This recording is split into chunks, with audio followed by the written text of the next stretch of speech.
Medical service centre, service doctors forum এবং nurses ইউনিটির তরফ থেকে জাল স্যালাইন কাণ্ডের প্রতিবাদে স্বাস্থ্য ভবন অভিযানে ডাক তাদের দাবি।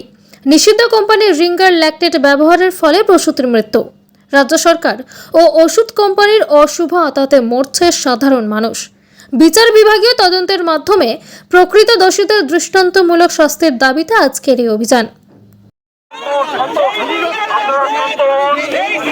শান্ত হন।